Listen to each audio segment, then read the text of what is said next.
Bonsoir à tous pour cette quatrième conférence donc, sur les Néandertaliens et les Denisoviens.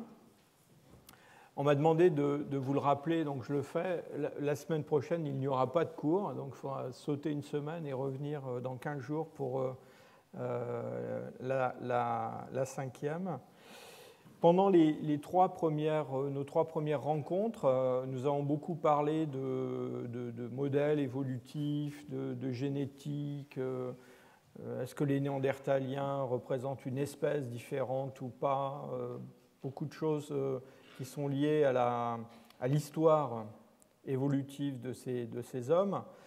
Et ce que je voudrais dans les trois cours qui nous restent, c'est plutôt... pour employer un peu les grands mots, faire revivre un petit peu ces Néandertaliens et donc plutôt considérer des problèmes comme celui du peuplement, du territoire, des paysages dans lesquels ils ont vécu, de leur biologie, de leur comportement. Et c'est ce qu'on va voir au cours de ces trois cours. Alors je vais commencer par une espèce de géographie des Néandertaliens. Et quand on parle de géographie, eh bien évidemment, on parle de cartes. Donc préparez-vous à voir beaucoup de cartes ce soir. J'espère que ce ne sera pas trop fastidieux. Et puis, mon collègue Patrick Auguste, qui vient de l'Université de Lille, poursuivra ensuite par une conférence sur les paysages et surtout les animaux qui ont peuplé ces paysages. Et donc, va animer ces cartes avec des êtres vivants qui ne sont pas les Néandertaliens, mais les animaux qui les ont entourés et qu'ils ont exploités. Cette carte-là, je vous l'ai déjà montrée plusieurs fois et vous la reverrez souvent. C'est une carte qui montre la distribution des sites qui ont livré des Néandertaliens en Eurasie. Et je vous ai souvent dit que, en fait, cette carte, c'est une carte un peu trompeuse, parce qu'en fait, c'était un palimpseste de cartes de différentes périodes qui étaient superposées les unes aux autres, et que dans le détail, évidemment, il n'y avait eu aucun moment du passé où toute cette région ombrée avait été simultanément peuplée par des groupes néandertaliens. Et en fait, c'est ce problème-là que je voudrais examiner avec vous ce soir. En quelque sorte, on va déconstruire cette carte. Et ce que j'espère vous montrer, c'est deux choses. C'est d'abord que ce peuplement néandertalien, c'est un peuplement discontinu. Il est discontinu dans le temps, il est discontinu dans l'espace. Et puis aussi ce monde, ce territoire des Néandertaliens, eh bien, c'est un monde qui est en fait un monde assez vide. Et quand on regarde une carte comme ça et qu'on considère que c'est la zone de peuplement néandertalienne, évidemment, l'image qui vient tout de suite à l'esprit, c'est l'image d'une carte géographique moderne avec un pays, avec des habitants qui sont répartis un petit peu partout. Et évidemment, le monde pléistocène, le monde des Néandertaliens, c'est un monde qui n'a rien à voir avec celui-là, c'est un monde très vide. Alors, discontinuité dans le temps, vous vous rappelez qu'au milieu du Pléistocène moyen, on a cette fameuse révolution du Pléistocène moyen qui va modifier assez profondément le rythme d'alternance entre période froide et période tempérée, dite interglaciaire, avec un rythme au cours, disons, des 600 ou 700 derniers 1000 ans, qui est un rythme à peu près de 100 000 ans pour ces cycles glaciaires, interglaciaires, et puis surtout un changement aussi dans l'amplitude de ces cycles, avec des épisodes froids qui ne sont pas très longs, mais qui sont très intenses, et puis aussi quelques périodes très clémentes, en particulier le stade isotopique 11 et puis surtout le stade isotopique 5e, qui sont des stades qui, à bien des égards, ressemblent un petit peu aux conditions que l'on connaît actuellement. Et même pour le 5e, qui a représentaient des conditions encore plus chaudes que notre interglaciaire d'aujourd'hui.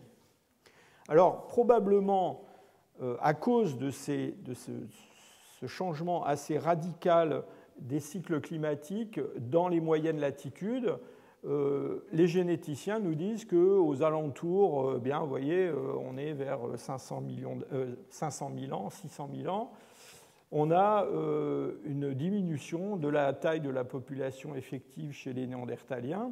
Alors, cette taille de la population effective, on en a parlé plusieurs fois, ça n'est pas la taille de la population réelle, c'est, disons, un chiffre, une expression mathématique plutôt de la diversité génétique des ancêtres d'une population plus qu'autre chose, mais il peut y avoir une grande différence entre la taille de la population effective et la taille réelle de la population qui peut être beaucoup plus grande, surtout si elle est passée par un goulot d'étranglement quelque part dans un passé récent. Et chez les Néandertaliens, on sait que ça a été le cas. J'ai repris cette image de la présentation de Ben Seviola la semaine dernière, qui vous a parlé des Denisoviens et des Néandertaliens. Alors, je ne sais pas si vous voyez très très bien de loin cet arbre, mais qui vous montre ici du côté néandertalien que même si pendant le stade isotopique 3, on pense qu'il y a une augmentation de cette taille de la population effective, dans le passé, sans doute au moment du stade isotopique 4, qui a été un épisode froid, très froid dans les moyennes latitudes, une réduction très très forte de cette population effective, puisque vous voyez, on parle de chiffres entre, disons, de l'ordre de quelques centaines d'individus, ce qui est quand même très peu. Discontinuité dans le temps aussi quand on regarde les données archéologiques. Et même si l'évolution des Néandertaliens dure pendant plus de 400 000 ans, eh bien, la répartition des sites archéologiques qui ont livré des outillages fabriqués par les Néandertaliens, eh bien, cette répartition chronologique, elle est extrêmement hétérogène. Ce schéma, je l'ai tiré d'un article d'un collègue espagnol qui s'appelle De la Torre et qui vous montre la distribution des sites dans la péninsule ibérique en fonction de la chronologie. Pour le paléolithique moyen, donc disons que tous ces gisements, on considère qu'ils ont livré des outils fabriqués par les Néandertaliens. Et vous voyez qu'il y a une concentration extraordinaire du nombre de sites autour du stade isotopique 3. Donc entre cette première pulsation froide du stade isotopique 4 et puis la grande glaciation, la grande dernière glaciation du stade isotopique 2 qui a connu les hommes modernes dans nos régions. Alors cette distribution hétérogène dans le temps, et ce que je vais vous dire est vrai aussi pour la répartition dans l'espace, évidemment, on se pose constamment la question de savoir si c'est réellement un effet de changement démographique, c'est-à-dire qu'il y avait plus de Néandertaliens à cette époque-là qu'avant, ou si c'est un effet de la taphonomie, de la conservation des sites. Et la vérité, c'est que c'est un petit peu les deux, et qu'il y a surtout quand on remonte dans le temps, eh bien, évidemment, il y a un problème de conservation des sites, et donc on n'est pas du tout sûr qu'on a un enregistrement précis de la présence humaine dans toutes les régions de façon fiable. Donc ces fluctuations du nombre de sites et du nombre de la taille des populations, je vous l'ai dit, on la met essentiellement en relation avec les fluctuations climatiques. Et l'idée générale qu'on a sur le peuplement de l'Europe pendant la deuxième moitié du Pléistocène moyen et le Pléistocène supérieur, c'est en fait qu'on a des espèces de pulsations climatiques qui se traduisent par des abandons d'une grande partie du territoire européen par les populations, que ce soit néandertaliennes ou modernes plus tard. Il va se passer exactement la même chose pendant le stade isotopique 2. même si les hommes modernes se montrent un petit peu plus capables, si je peux dire, de s'adapter à des conditions difficiles. Et donc, avec des zones qui se trouvent en avant de la calotte glaciaire qui couvre le nord-ouest de l'Europe. Celle-là, c'est celle du stade isotopique 2, donc les Néandertaliens ne l'ont pas connue, mais ils ont connu celle-ci, ce front glaciaire qui est celui du stade isotopique 6, et puis d'autres avant. En avant de ce front, donc, une zone de permafrost, c'est-à-dire de terrain qui reste gelé en profondeur été comme hiver et qui dégèle seulement en surface l'été, et pour des régions comme l'Europe occidentale, en particulier la France, de très très grandes surfaces qui sont en fait couvertes par une toundra, une steppe périarctique. Alors quand on regarde la distribution des... Je vous ai mis ici une petite image que je vous ai déjà montrée qui vous montre un paysage en Espagne du Nord au moment du dernier interglaciaire, du dernier maximum glaciaire, excusez-moi, avec des rennes, des rhinocéros laineux et des animaux adaptés à des climats froids. Alors, en fait, quand on regarde la distribution des sites moustériens en France, par exemple, ce qu'on voit, c'est que, en fait, il y a très très peu de sites où les Néandertaliens ont vécu dans des espaces réellement qu'on pourrait qualifier de périarctiques. Là, dans le nord de la France, il y a en particulier dans l'Oise un gisement près de Beauvais où on a trouvé des traces d'occupation humaine qui datent d'une période très très froide, avec beaucoup de rennes, une faune assez impressionnante du point de vue de l'environnement. Mais ces occupations ont l'air d'être très rares et on ne sait pas très bien ce que ça veut dire. Est-ce que c'est une espèce de raid, d'occupation très courte pendant par un petit groupe, ou est-ce que c'est quelque chose d'un peu plus permanent dans le temps? Et puis alors, au moment des périodes qui sont plus clémentes, on va avoir une recolonisation des moyennes latitudes. Donc on a une espèce de pulsation avec à la fois une réduction en taille des populations et puis aussi une distribution dans le territoire qui se modifie. Alors cette pulsation, je crois qu'il ne faut pas la voir comme une espèce de grande migration des Néandertaliens du nord au sud en fonction des fluctuations climatiques.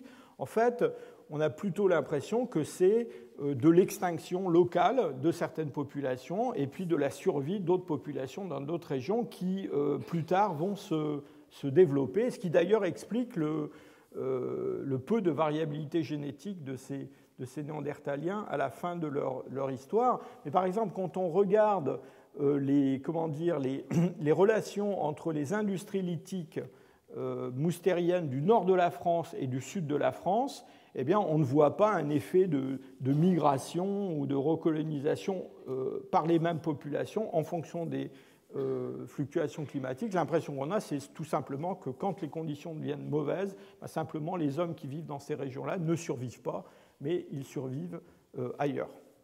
Alors, pendant les stades interglaciaires, les conditions, évidemment, sont bien plus favorables. Pour faire le pendant à l'image que je vous ai montrée dans la diapositive précédente, voilà une reconstitution d'un paysage interglaciaire avec, vous voyez, des hippopotames, des cervidés, des singes comme des macaques, par exemple. Bon, ce genre de paysage-là a existé en Allemagne, en Angleterre, pendant les stades interglaciaires. Donc, on a trouvé des hippopotames à Trafalgar Square, à Londres. Et donc, effectivement, c'est un paysage qui est très différent même de celui qu'on connaît aujourd'hui. Cette carte de l'Europe, eh bien, cette énorme patate brune que vous voyez sur l'Europe, c'est une forêt de feuillus caducs. Et puis, le rose, ici, c'est une forêt méditerranéenne. Et ça, c'est le paysage qui domine l'Europe pendant ces maximums interglaciaires, si je peux dire. Avec de la forêt, de la taïga, enfin de la forêt de conifères seulement dans les zones d'altitude ou en Scandinavie. Alors, on s'est longtemps demandé quel type d'occupation humaine pouvait survivre en fait dans ces paysages interglaciaires. Alors, pour nous, évidemment, l'idée qu'il fasse beau et qu'il y ait des hippopotames dans le Rhin, ça paraît être plutôt sympathique, mais on a longtemps cru que, en fait, les populations humaines, en particulier néandertaliennes, eh bien, n'étaient pas tellement adaptées à ce genre d'environnement, en fait. Et de fait, il y a un petit nombre de sites archéologiques qui sont rapportés à ces périodes-là, et on a construit des modèles où, en fait, on met en avant le fait que c'est ni pendant les maxima glaciaires, ni pendant les interglaciaires que la population est la plus, importante et qu'elle est bien adaptée à son milieu, mais plutôt dans les phases intermédiaires, qui sont le début des phases glaciaires, mais sans qu'il fasse très très froid, ou alors des interglaciaires comme l'interglaciaire 3, qui ne sont pas très très chauds. Alors en fait, c'est un petit peu comme ce que je vous ai montré tout à l'heure à propos de la répartition chronologique des sites espagnols. Il y a là-dedans des facteurs taphonomiques, des facteurs de conservation, et il semble quand même que, indépendamment de la taille des populations et de la quantité de sites, d'habitats humains, eh bien, la conservation des sites pendant les interglaciaires pose problème.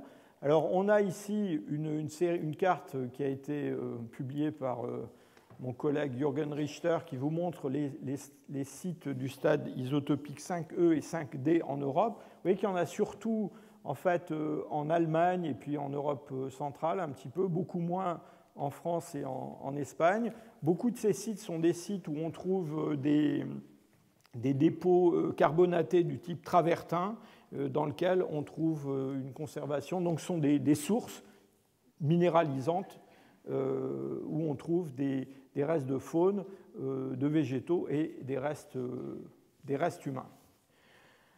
Alors quand même, on est revenu un petit peu de cette idée que les hommes ne survivaient pas beaucoup mieux dans les périodes interglaciaires très clémentes que pendant les maxima glaciaires. Et de fait, au cours des dernières années, on a découvert un certain nombre de ces sites qui remontent justement à ce qu'on appelle l'Émien, c'est-à-dire ce stade isotopique 5E qui commence il y a environ 127 000 ans et qui est un stade très très clément, plus chaud que l'actuel.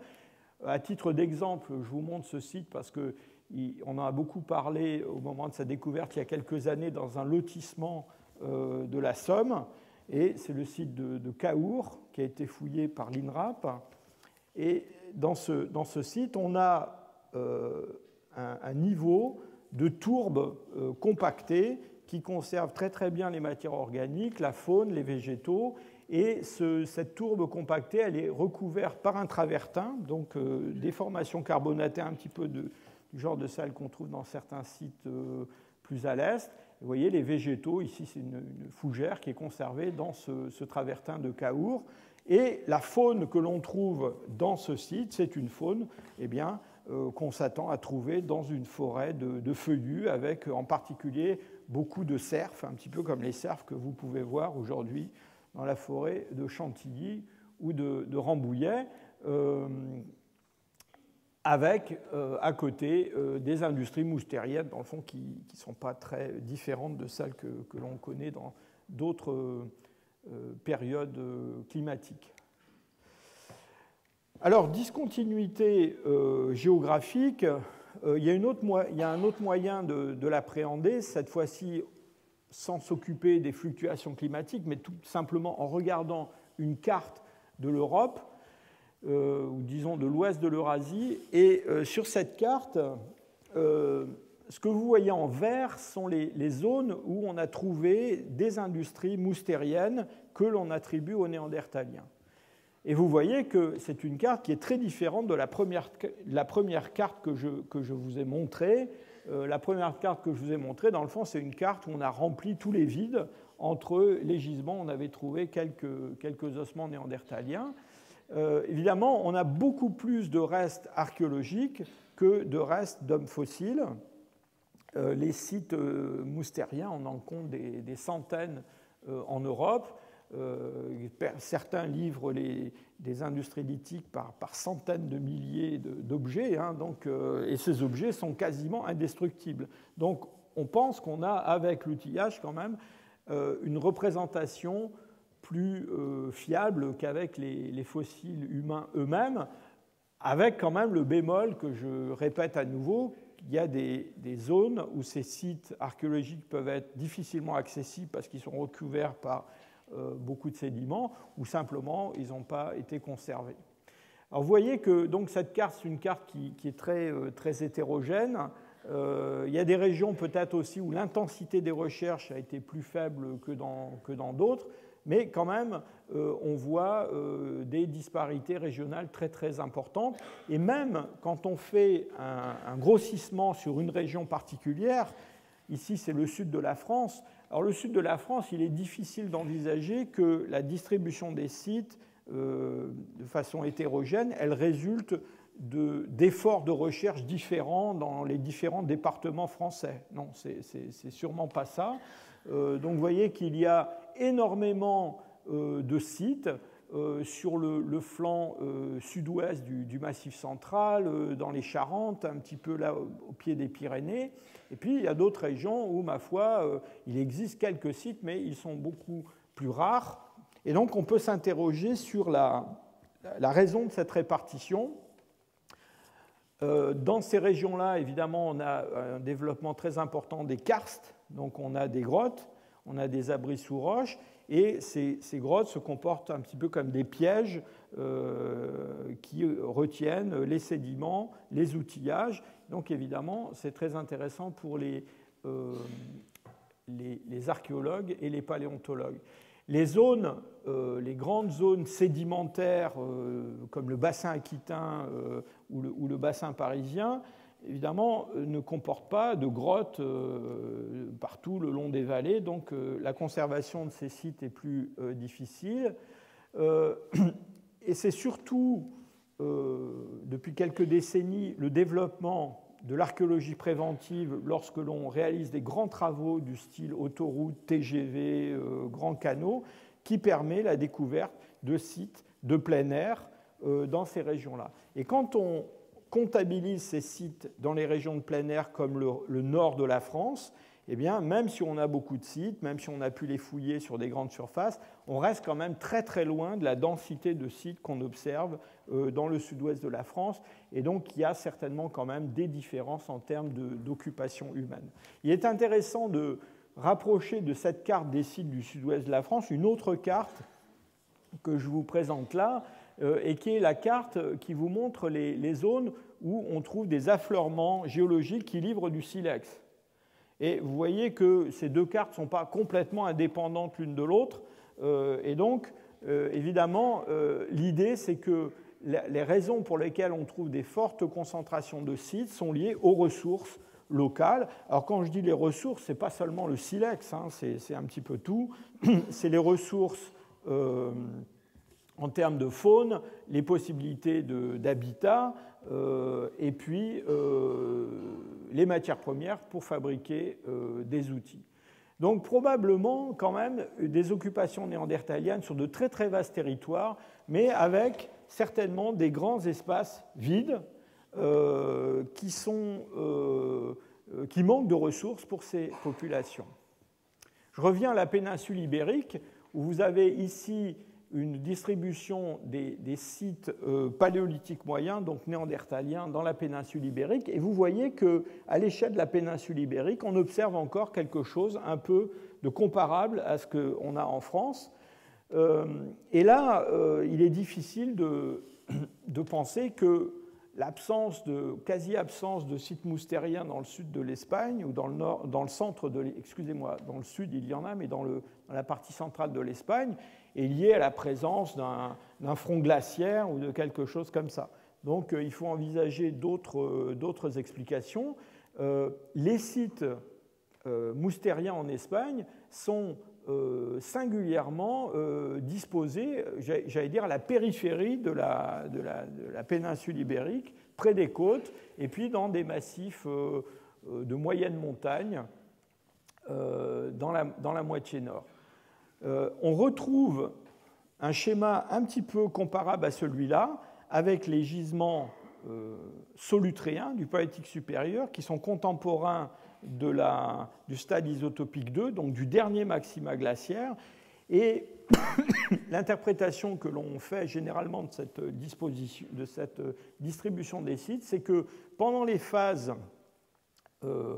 froides ou à tendance froide, qui sont aussi des phases à tendance aride, eh bien, les zones très continentales et un peu plus sèches, avec des ressources en eau plus limitées, eh bien, sont peut-être pas si favorables que ça à la présence humaine. Alors, présence ou absence humaine, on a vu que ça dépendait du climat, on a vu que ça dépendait de la géographie et des ressources en matières premières, en faune.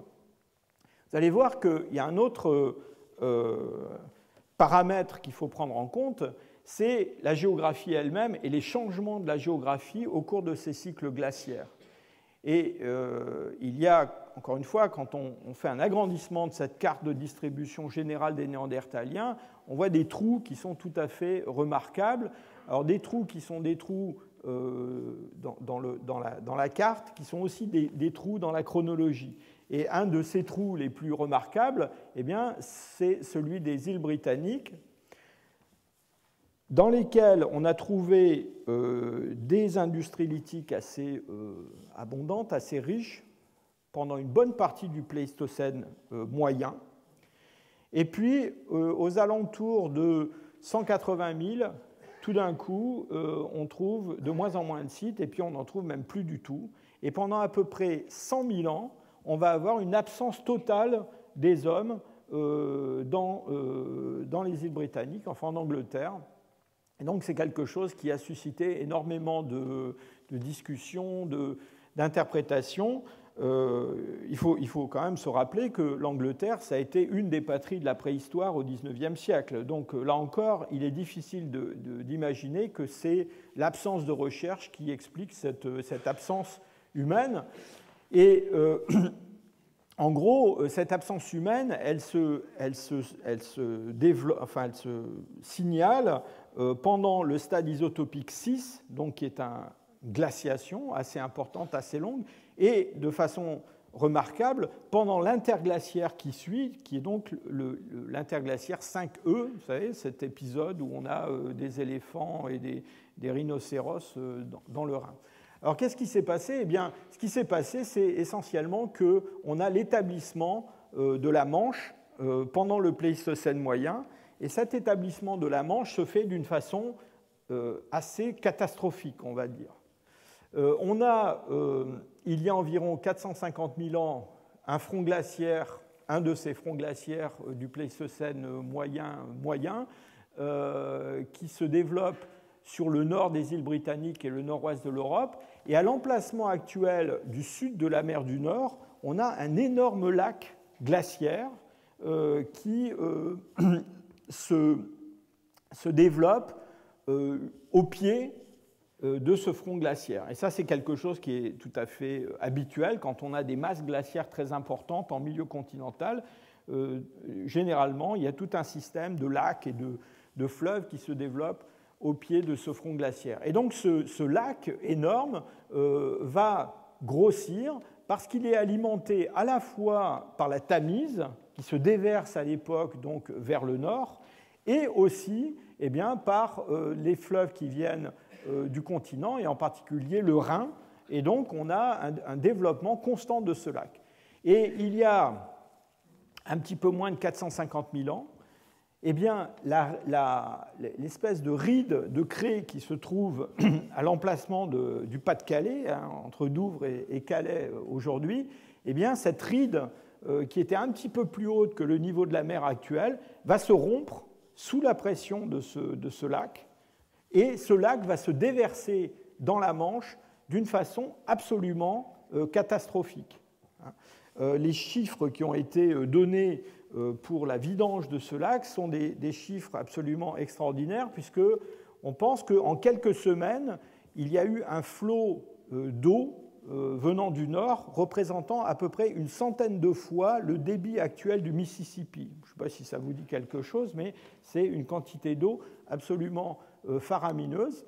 Et des géologues anglais, en examinant le fond de la Manche avec des sonars à haute résolution, il y a quelques années, ont reconnu les traces de cette vidange cataclysmique de la Manche.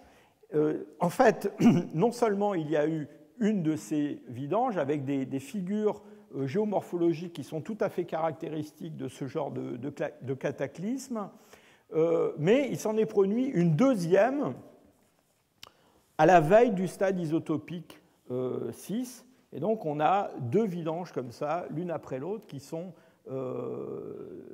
tout à fait violentes. Alors à l'issue de la première de ces vidanges, le cours de la Tamise va être détourné et va se déverser vers le sud, donc dans ce qui est aujourd'hui la Manche.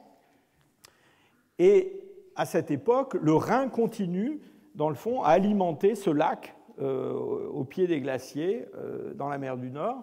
Et donc, il va y avoir une deuxième catastrophe, il y a un peu plus de 180 000 ans, et une deuxième vidange qui, cette fois-ci, va ouvrir complètement le Pas-de-Calais et la Manche. Et donc, ce qui va se passer au stade isotopique 6, eh bien, c'est qu'on a un isolement déjà effectif des îles britanniques à cause de la présence de la Manche. On a une glaciation qui se produit, et cette glaciation, comme ailleurs d'ailleurs, va aboutir à un amenuisement des populations humaines qui va être complètement effectif pendant le stade isotopique 6. Donc on va trouver personne dans les îles britanniques à cette époque-là. Et quand l'interglaciaire va se présenter, et qui est normalement le moment où il y a une recolonisation du milieu à partir du sud, eh bien, patatrac, on a une deuxième catastrophe de ce type-là qui se produit. Et donc les hommes, et d'ailleurs pas seulement les hommes, certains autres mammifères, eh bien, n'ont pas recolonisé les îles britanniques pendant le stade isotopique 5. Par exemple, il n'y a pas de chevaux fossiles pendant cette période-là. Et voilà, à l'issue de tous ces bouleversements, à quoi ressemble le paysage de l'Europe occidentale à la veille du dernier maximum glaciaire, avec cette fois-ci et la Tamise et le Rhin qui se déversent vers l'ouest. Donc il y a des parties du territoire européen qui sont réellement inaccessibles pendant des périodes très longues, puisque là on parle d'une centaine de milliers d'années. On a d'autres exemples de ce type-là. Je ne veux pas abuser de votre patience, mais vous savez par exemple que les îles méditerranéennes n'ont été peuplées par l'homme qu'assez récemment. Mais quand même, il est assez troublant de voir que certaines régions, certaines de ces îles, comme par exemple la Sicile, qui est une île qui géographiquement est extrêmement proche de la pointe de la botte italienne, eh bien, la Sicile n'a jamais livré aucun site moustérien, néandertalien. On pense qu'il n'y a jamais eu de néandertalien en Sicile, ce qui est assez troublant, malgré le fait que la distance, encore une fois, c'est une distance très très courte, kilométrique. Alors c'est vrai que vous connaissez l'histoire de Caribe et Scylla, hein, donc c'est pas une traversée qui est de tout repos, même aujourd'hui, avec un bon bateau. Mais on a donc un abandon par les hommes, enfin plutôt une non-colonisation par les hommes de cette très grande île qui se trouve entre l'Afrique et l'Europe, malgré sa proximité de l'Italie. Alors c'est très intéressant parce que dans toutes ces îles méditerranéennes, pendant le Pléistocène, on a le développement de faunes tout à fait bizarres, qui sont des faunes insulaires. On en avait parlé l'année dernière à propos de Flores et du fameux Homo floresiensis. Mais on a, dans le Pléistocène moyen de Sicile, des petits éléphants nains comme ça, qui mènent une vie bien heureuse. Et à côté d'eux des rongeurs ou d'autres animaux qui habituellement sont petits, qui deviennent beaucoup plus gros. Donc on a ce phénomène dans de nombreuses îles méditerranéennes, Malte, la Sardaigne, la Corse, la Crète, les îles de la mer Égée. Mais encore une fois, en Sicile, ce qui est tout à fait étonnant, c'est la proximité du continent. Au passage, je vous cite quand même je mentionne une petite anecdote. Donc, ces crânes d'éléphants falconeri du Pléistocène moyen de Sicile, on pense que ces crânes-là sont à l'origine de la légende des cyclopes, hein, parce que ce sont des gros crânes, hein, c'est un peu plus gros quand même qu'un crâne humain, mais quand on n'est pas un anatomiste, eh bien, on voit ce gros trou au milieu qui ressemble à des orbites. Et on pense que la légende des cyclopes et de la rencontre d'Ulysse et des cyclopes eh bien, trouve ses racines dans la découverte de certains de ces fossiles pendant l'Antiquité. Alors, un autre milieu qui est un milieu difficilement accessible, c'est le milieu alpin.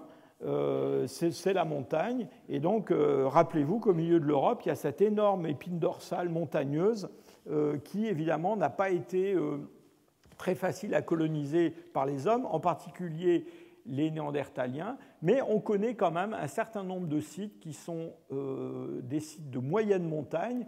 Ici, c'est une répartition des sites en Suisse. Cette partie grisée de la carte vous montre l'extension maximum des glaciers alpins pendant un maximum glaciaire. Certains de ces sites, quand même, alors ces sites suisses, hein, ils s'échelonnent entre l'interglaciaire 5 et puis l'interglaciaire 3.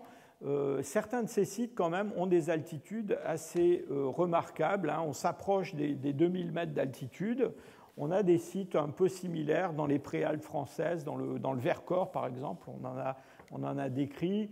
On en a en Autriche aussi, encore une fois, hein, des sites à 2000 mètres. Même pendant le stade isotopique 3, ça ne devait pas être facile d'aller à 2000 mètres d'altitude pour chasser la faune là-haut.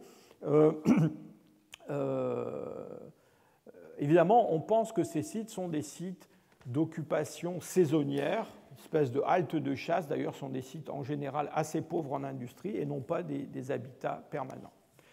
Alors, autre territoire difficilement accessible, eh bien, les territoires qui se trouvent à l'est, et ça on en a déjà un petit peu parlé les fois précédentes. Ce trait noir vous montre l'extension maximum des glaces pendant le dernier maximum glaciaire, mais vous voyez qu'auparavant, les glaces se sont avancées beaucoup plus loin vers le sud pendant certains épisodes, comme le 16 ou le 6, et le 6 notamment a vu une avancée des glaciers assez près de la mer Noire. Ces périodes glaciaires, ces épisodes glaciaires, donc, ont rendu la présence humaine très très difficile dans ces régions de l'extrême est européen et de l'Asie centrale. Alors toujours pareil, en particulier à cause de la présence de ces lacs et de ces systèmes fluvio-lacustres qui se développent au pied des calottes glaciaires et qui transforment, disons, tout le centre, l'ouest de la Sibérie en un véritable marécage avec un labyrinthe de lacs. Et dans le même temps, une extension très importante en surface des mers continentales comme la mer Caspienne ou la mer d'Aral. Alors on sait néanmoins que les Néandertaliens ont pu passer vers l'est jusque dans l'Altaï, probablement à l'occasion du dernier interglaciaire, peut-être pas pendant le 5E qui est le pic interglaciaire, parce que cette région-là a été couverte par une taïga très dense, très épaisse, mais peut-être pendant une de ces périodes de transition entre phase froide et phase plus clémente. Alors, tant que nous sommes à l'est, je vous précise un autre coin de notre carte, qui est le Levant, la région qui se trouve immédiatement à l'est de la Méditerranée. simplement pour vous montrer qu'on a là une autre frontière du monde néandertalien. Les points rouges que vous avez représentent des sites qui ont été découverts en Irak, en Syrie, donc Chanidar, Dédérié.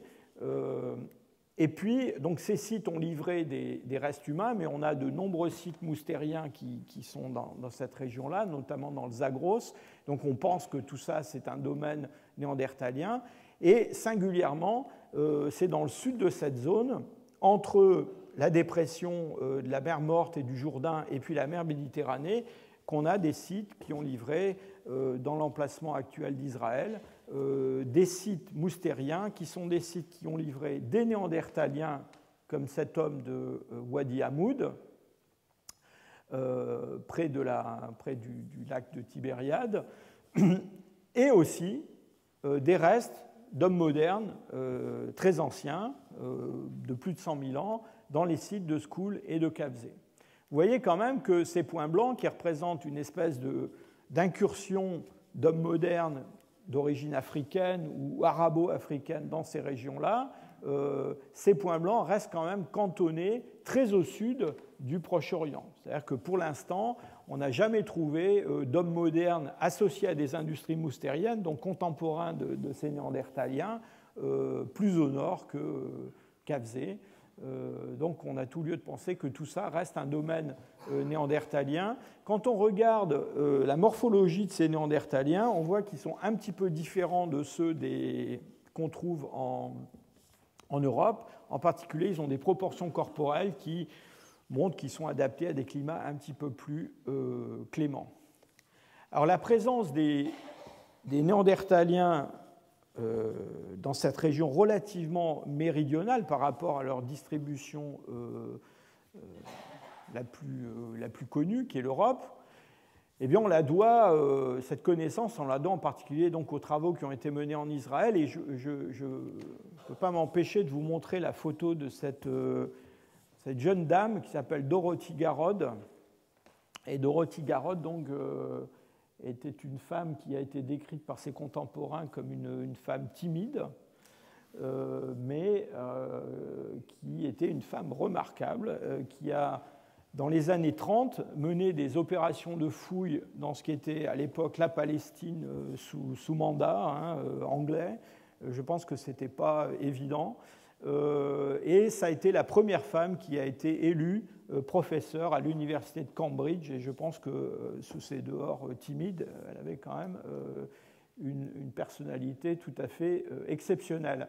Alors cette Miss Garrod, elle a fouillé près d'Haïfa des grottes dans un massif montagneux qu'on appelle le massif du mont Carmel, et en particulier une grotte qui s'appelle Taboun, et elle a établi toute une stratigraphie de différents types de moustériens qu'on trouve dans ces grottes. Et cette stratigraphie, ce découpage de ces différents moustériens est toujours utilisé aujourd'hui. Donc on associe ces néandertaliens et ces hommes modernes à différents types de moustériens. Pour dire les choses très simplement, on n'a pas à la fois des hommes modernes et des néandertaliens dans le moustérien du Levant. On a certainement, pendant le stade isotopique 5, donc une période clémente, une remontée de faune arabo-africaine dans cette région-là, et on trouve des hommes modernes qui sont probablement originaires du Sud. Et puis, dans la période qui suit, où on trouve ce moustérien de type B, qui est un petit peu différent sur le plan technotypologique, eh bien, on trouve à nouveau des néandertaliens, donc une espèce de redescente, si je peux dire, des néandertaliens, avec des faunes d'ailleurs un peu plus froides.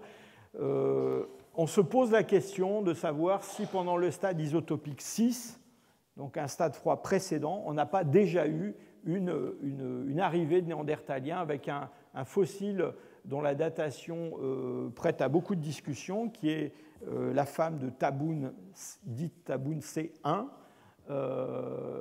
et qui a été datée peut-être au-delà de 170 000 ans, mais pour certains, c'est une sépulture beaucoup plus récente qui est intrusive dans les niveaux de moustériens de type Taboun C. Donc, tout ça simplement pour vous dire que là, on est dans une zone frontière où on a une espèce un autre type de pulsation climatique qui ne se traduit pas par un abandon ou une recolonisation du milieu, mais plutôt par une alternance entre deux groupes humains, un groupe humain plus moderne anatomiquement et puis les Néandertaliens. Alors une des questions qui se pose une fois qu'on a fait ce tour des différentes régions avec les difficultés de peuplement, c'est de savoir si on a en fait une population néandertalienne ou si on peut reconnaître des divisions, alors soit sur le plan anatomique, soit sur le plan génétique.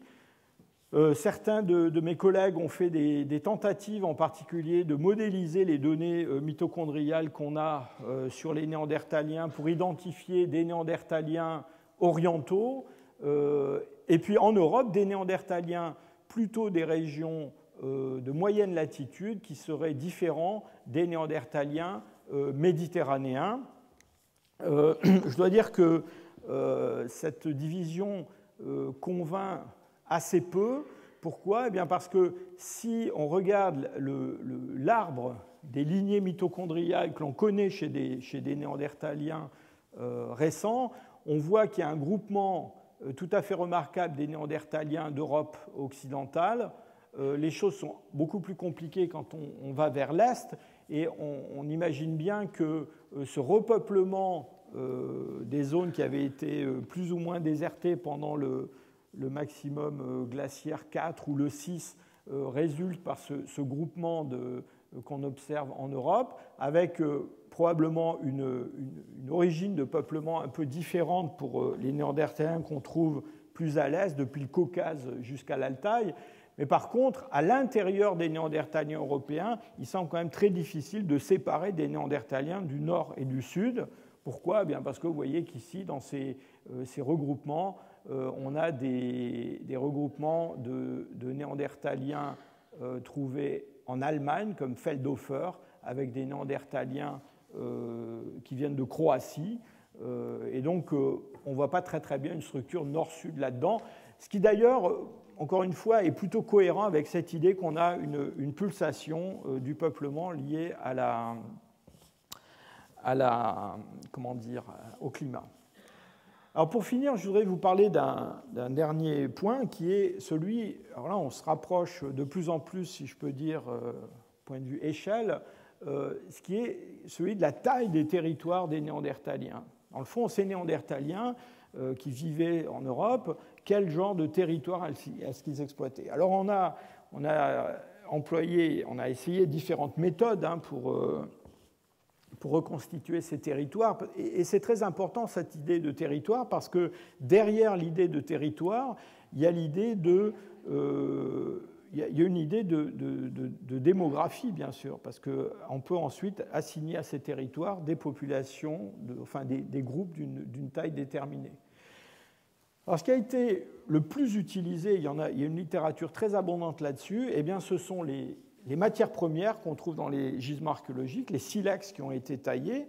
Et donc, vous voyez que pour un site, ici, il s'agit d'un site du Massif central, eh bien, on peut compter le nombre d'objets trouvés dans le gisement venant d'une certaine source, et on peut regarder la distance de cette source. Et ça nous donne une idée de la taille du territoire, en tout cas du territoire d'approvisionnement.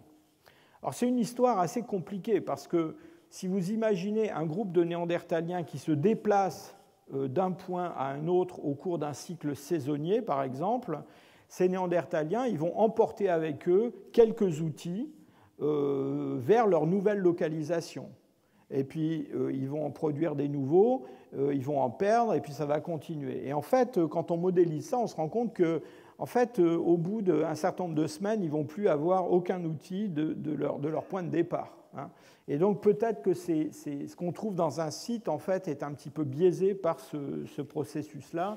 Il y a d'autres effets qui sont à l'œuvre qui rendent la chose un peu compliquée. Mais enfin, on arrive quand même toujours à peu près à des tailles de territoire un peu comparables. Ça sont ces sites du Massif central ou de l'Ardèche. On a une sphère de circulation qui est, allez, on va dire de l'ordre de 80 km, 100 km, quelque chose comme ça, à l'intérieur de laquelle on a l'impression que se fait l'approvisionnement en matières premières et la circulation peut-être entre différents sites. Voilà un autre exemple dans le Pays basque espagnol. Ça, c'est le golfe de Biscaye, avec encore une fois, quand vous regardez l'échelle de cette carte, des circulations qui sont à peu près du même ordre de grandeur. Alors certains vont plus loin. Vous voyez qu'ici, dans cette étude, on a vraiment essayé de regarder entre différents gisements en prenant en compte non seulement les matières premières, mais aussi le type d'objets qu'on trouve dans ces sites, quel pouvait être un cycle annuel de circulation d'un groupe néandertalien. Encore une fois, le problème de ces matières premières, c'est que si on a un déplacement qui est un déplacement qui n'est pas cyclique, mais qui peut être longitudinal, par exemple, eh bien, on n'a aucune chance de le mettre en évidence. Donc, il est probable que les déplacements à grande distance ne sont pas rendus visibles par ce genre de méthode. Jeanne Feblot-Augustins a publié un certain nombre de papiers sur ces problèmes-là. En revisitant ces modèles plusieurs fois, on arrive toujours à des chiffres du même ordre. Habituellement, une zone de circulation d'à peu près une centaine de kilomètres, qui est, vous le verrez quand on parlera des hommes modernes l'année prochaine, quand même beaucoup plus faible quand on considère les matières premières exotiques dans les sites archéologiques que dans les sites archéologiques attribués aux hommes modernes. Et cela parce que les hommes modernes, à ces zones de circulation, ces sphères de subsistance, ajoutent probablement des réseaux d'échanges avec des groupes adjacents qui font apparaître des objets tout à fait exotiques dans leur environnement. Alors, dernière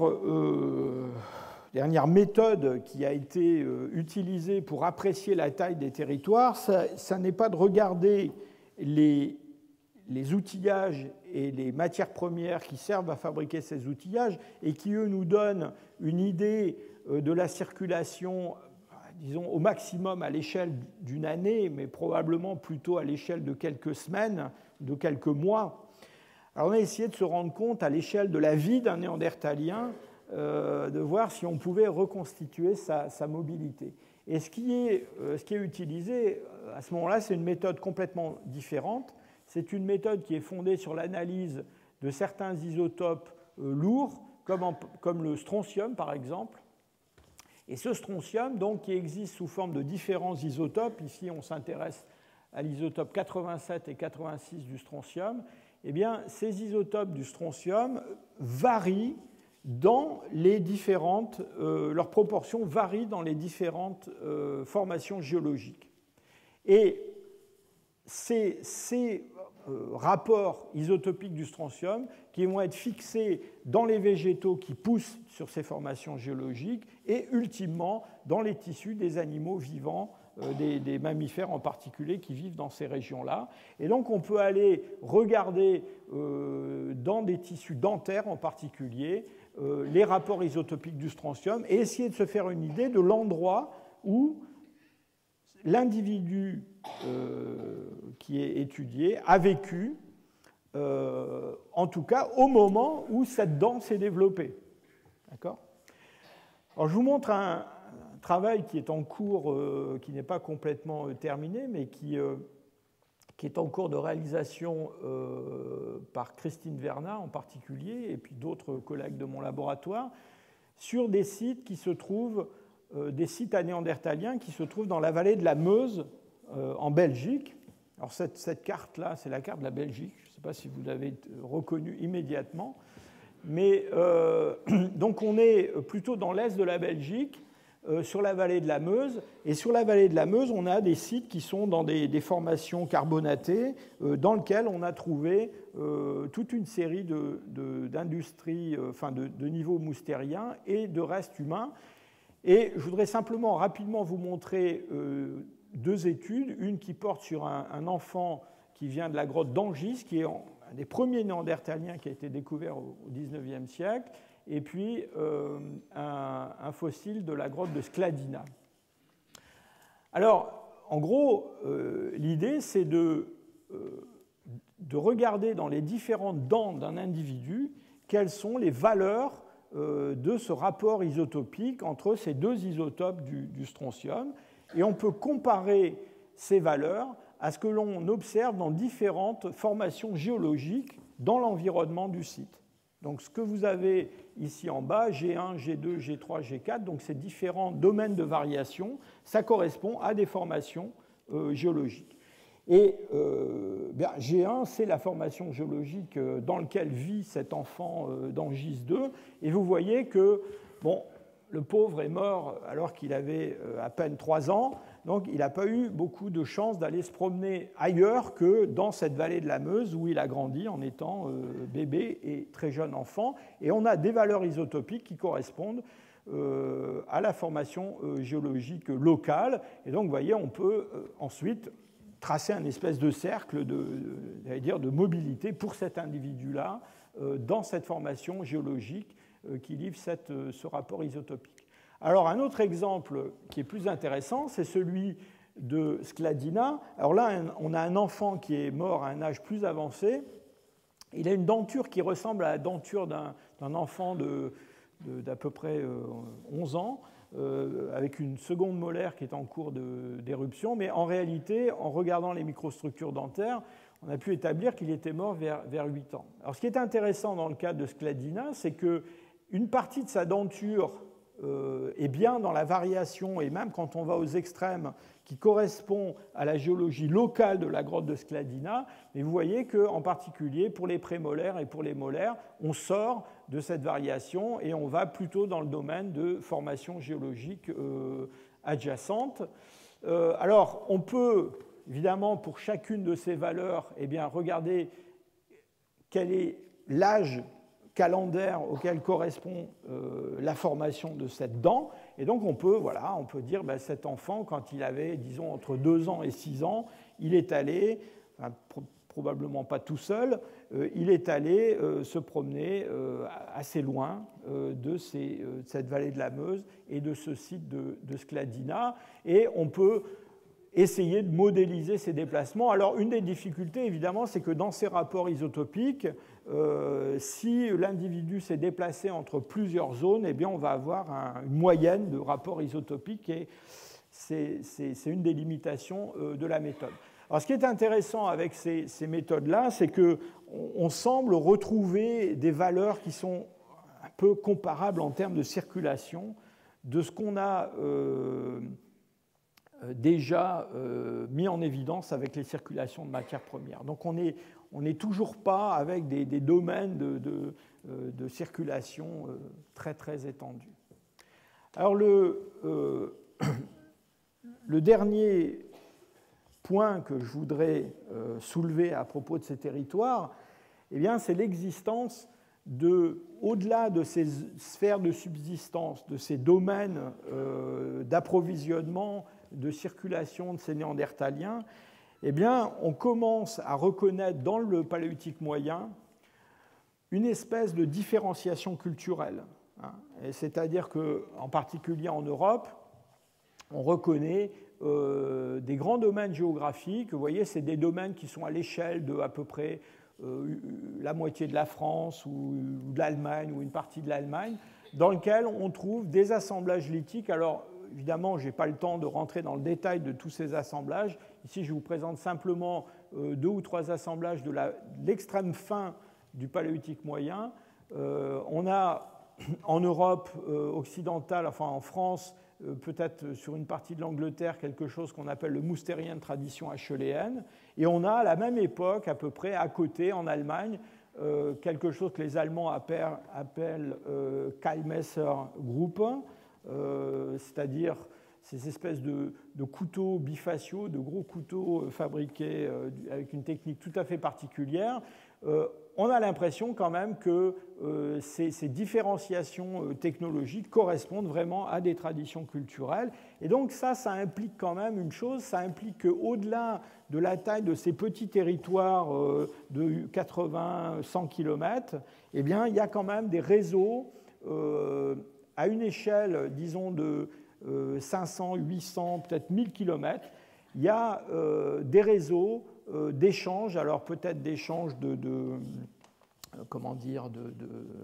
partenaires pour la reproduction, d'échanges d'individus entre les groupes, qui maintiennent l'intégrité de ces ensembles culturels. Alors certains sont intéressés d'un point de vue tout à fait particulier à ces ensembles culturels, à cette différenciation culturelle, en combinant ce qu'on savait sur la taille des domaines, des sphères de subsistance des groupes néandertaliens, avec l'étendue de ces divisions culturelles. Et pour finir, je vous montre cette étude qui a été menée par un collègue qui s'appelle Jürgen Richter de Cologne. Alors Richter, ce qu'il a fait, il a évalué à peu près la surface. Alors c'est un petit peu à la louche évidemment parce que ça ne prend pas en compte ces disparités d'occupation que j'ai mentionnées au début de mon exposé. Mais il a pris la surface que représentait à peu près le moustérien de tradition acheuléenne, alors lui, il n'appelle pas le Kyle-Messer Group, il l'appelle Micoquien, mais c'est la même chose. Et donc, la question qui s'est posée, c'est dans un domaine géographique comme ça, combien de cercles de 80 km ou 50 km ou 100 km est-ce que je peux caser? Et si on fait une hypothèse sur la taille, sur le nombre d'individus qui peuvent exister dans un groupe élémentaire exploitant ce domaine, alors ça peut être un groupe, ici il a pris 25, ça peut être peut-être 30, c'est certainement pas 500 et c'est certainement pas 10, donc c'est quelque chose qui vous donne simplement un ordre de grandeur. Et donc il s'est servi de ça pour produire des hypothèses hautes et des hypothèses basses en termes de taille de la population complète pour ces entités culturelles comme le moustérien de tradition acheuléenne ou le micoquien. Vous voyez, dans ce tableau, il arrive à des chiffres qui sont quand même assez impressionnants, puisque, dans le fond, pour le moustérien de tradition acheuléenne, alors je vous rappelle que c'est quelque chose qui couvre une bonne partie de la France, plus de la moitié, des tailles de population qui se chiffrent en quelques centaines d'individus. Donc lui, ses estimations moyennes, elles tournent entre 500 et 800 individus pour ce peuplement moustérien de tradition acheuléenne. Et pour le Kyle-Messer Group, là, le micoquien, pareil, des chiffres très très bas, alors qu'ils sont un peu plus importants. Là, il est plutôt entre 1200 et 2000, avec une hypothèse haute autour de 8000. Mais même si on retient cette hypothèse haute, vous voyez qu'il se fonde sur une taille de territoire de 40 km seulement, on reste quand même dans des chiffres qui sont très très faibles. Et donc voilà, je voulais terminer sur cette estimation pour vous rappeler donc que ce monde moustérien, ce monde pléistocène, c'est un monde très vide, où il y a de grands espaces inoccupés par les hommes pendant parfois de longues périodes, et que même dans les espaces qui sont occupés par les hommes, des hommes, il n'y en a pas beaucoup. Je vous remercie.